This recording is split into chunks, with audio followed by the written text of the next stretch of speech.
subscribe to the channel, and comment down below saying I subscribed to enter this month's shoutout giveaway. Hey guys, what's up? Welcome back to the Show Palace. Netflix is banking on its original TV shows and movies to keep you hooked on the service, which is why the streamer is investing more than $17 billion this year to produce its massive slate of originals. We all know that the mileage of these vary wildly, but Netflix has been dedicated to upping the quality of its movies over the past few years, with titles like Martin Scorsese's The Irishman, Noah Baumbach's Marriage Story, and Alfonso Cuarón's Roma, to name just a few. But which of Netflix's films are this year's essential watches? We'll be watching as many of the streamer's new movies as we possibly can tolerate as the year draws on to confidently declare these are the very best Netflix original movies of 2020. Number 1. Dangerous Lies. The first thing you'll notice about Dangerous Lies, a ridiculous thriller starring Riverdale's Camila Mendez, is the obviousness of the title. At least in the context of movies, aren't most lies inherently dangerous? Honestly, Safe Lies would have been more intriguing, but beyond the title, by flipping expectations around the evil husband trope, this entry is at least better than the similarly goofy Secret Obsession, the previous attempt by Netflix to encroach on Lifetime's corner. On the whole, the movie has a visual slickness, courtesy of director Michael Scott, that makes it look better than some of the shoddier mysteries in the Woman in Peril genre, and the script throws out enough bizarre details to keep you guessing about how the pieces will click together. The fact that some of the pieces simply don't click together shouldn't be too surprising. After all, you're watching a movie called Dangerous Lies. Number 2, All Day and a Night. Soft-spoken and observant Ashton Sanders, who viewers might recognize from the Oscar-winning Moonlight, Hulu's hip-hop docudrama Wu-Tang: An American Saga, and HBO's Undersea Native Son adaptation, brings a quiet intensity to any role he chooses to play. In All Day and a Night, a Netflix crime drama that toggles between 3 separate periods in the life of a troubled young man growing up in Oakland, Sanders elevates an occasionally plotting tale of bloodshed and ambition. The script from Black Panther co-writer Joe Robert Cole, who also directed the film, has a convoluted flashback structure that often undermines the thematic potency of the material. Still, Sanders, along with cast members like Jeffrey Wright, Regina Taylor, and the magnetic Yaha Abdul Mateen II, make this compelling enough despite the plotting pace. Number 3, American Honey. Andrea Arnold's 2016 teen epic about a runaway who finds herself a part of a crew of young people bouncing their way across the country, including Shia LaBeouf and Riley Keough, is the best movie on Netflix that you probably haven't seen. With propulsive energy, an amazing soundtrack, and beautiful cinematography of the heart of America, this is a fascinating movie that deserves a look. Number 4, The Artist. One of the best picture winners that seems to have faded from memory more quickly than others is on Netflix now, waiting for a reappraisal. It may not be as good as its multiple Oscars suggest, but it's probably more fun and more clever than the subsequent backlash may have led you to believe. Number 5, As Good as It Gets. Believe it or not, this is the last movie to win both the Oscar for Best Actor, Jack Nicholson, and Best Actress, Helen Hunt. James L. Brooks' romantic comedy is a perfect example of a movie that caught its cast at just the right moment, getting one of the last Nicholson performances that could be called charming and supporting it, with great work from Hunt and Greg Kinnear. Some of it's a bit dated, but it catches just enough lightning in a bottle in terms of casting to justify another look. Number 6, Atlantics. Matty Diop's directorial debut is a tender, mesmerizing study of life on the coast of Senegal, where men often venture out for more prosperous shores, leaving the women behind. It's a delicate, beautiful film that plays like a romance, ghost story, and study of inequality all at the same time. See it before someone recommends it to you.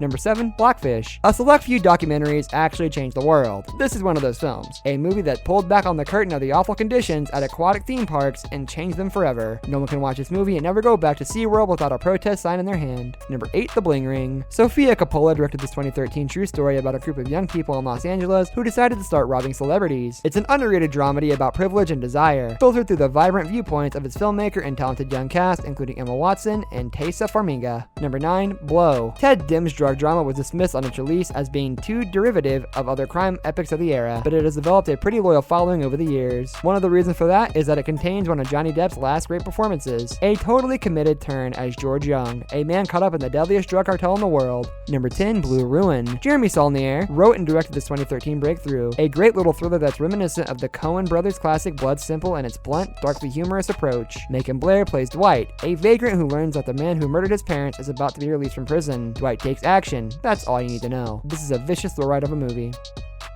This brings us to the end of our video. I hope you enjoyed it. Hit like if you did, and don't forget to subscribe to our channel so you don't miss out on any of our videos in the future. Also, watch the 2 videos that are on your screen because I'm sure you'll love them. With that, I'll see you in the next video.